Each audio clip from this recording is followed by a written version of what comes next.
He's just completely worthless.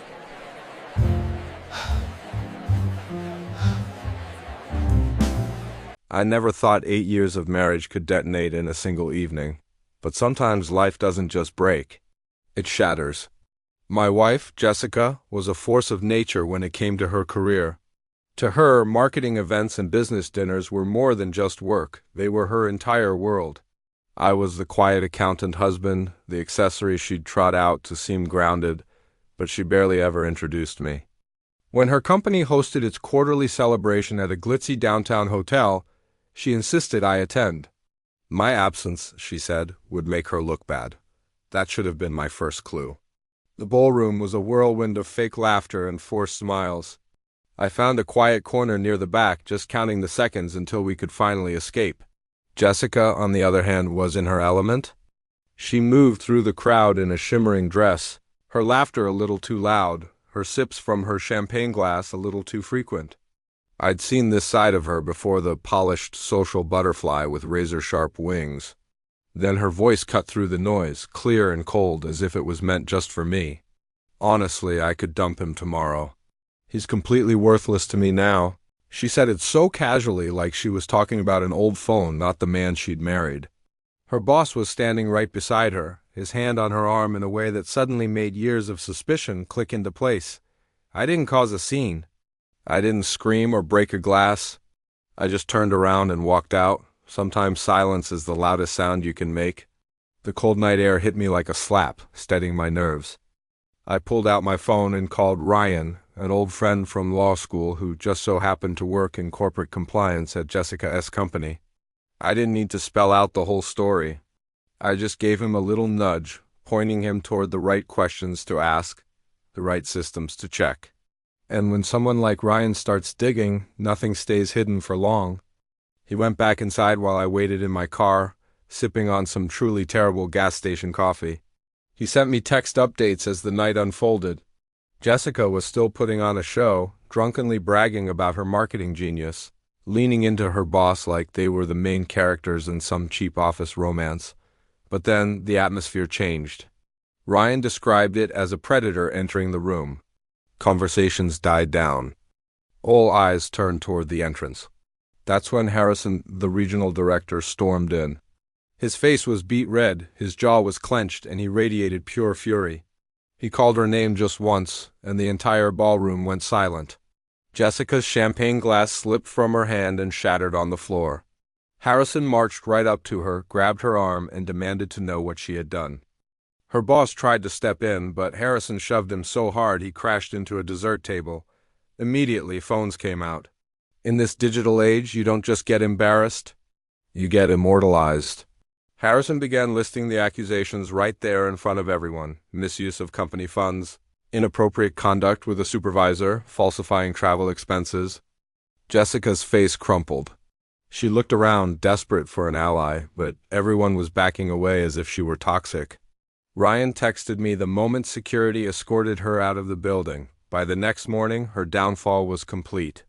Her company email was locked, her corporate card was disabled, and HR had scheduled one of those meetings where they tell you to bring your employee handbook, corporate speak, for you refired.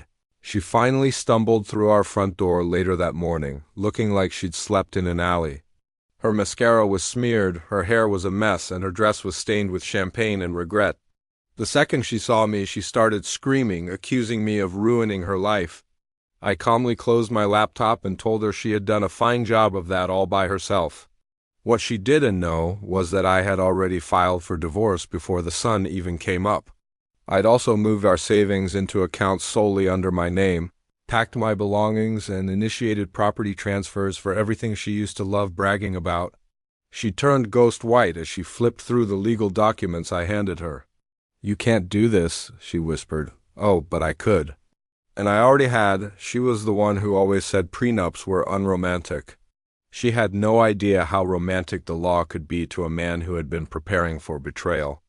Then came the final nail in the coffin. I handed her a USB drive. She plugged it in, and her own voice filled the room. "He's worthless to me," she froze, the air leaving her lungs. At that exact moment, her phone rang. It was her mother, Margaret. Even from across the room, I could hear the fury in her voice. As a cosigner on several of their assets, Margaret had received an email notification for every single transfer I had made. She didn't hold back. She told Jessica exactly what she had become: careless, arrogant, and utterly blind. "Quiet men aren't weak," her mother said. "Quiet men plan. You picked the wrong man to underestimate." The days that followed were a nightmare for Jessica. A recording from the party leaked online her cruel words about me, perfectly edited with a video of her toasting with her boss. It went viral. Thousands of views, endless sarcastic comments, and former coworkers sharing their own stories about her terrible behavior. She became a walking cautionary tale. Her company called her in for a final termination meeting. They laid out the evidence like a prosecution: hotel receipts for 2 guests, audio recordings of her and her boss planning their off-site collaboration, and a full accounting of the funds she'd misused. She tried to deny it, but the facts were undeniable. They fired her on the spot and informed her they would be pursuing legal action.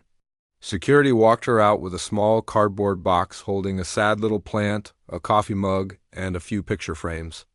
As she stepped out of the building, she saw me parked across the street. She froze, probably expecting me to yell or show some kind of emotion. I gave her nothing. Just a calm, indifferent stare. Then I put the car in drive and pulled away. Her boss didn't get away with it either. He was fired, sued by the company, and his wife left him the moment the scandal became public. Jessica became a punchline, her name trending for all the wrong reasons. She called me over 100 times in the first 24 hours. I never answered. Today I live in a quiet apartment. The silence here isn't a punishment. It's peace.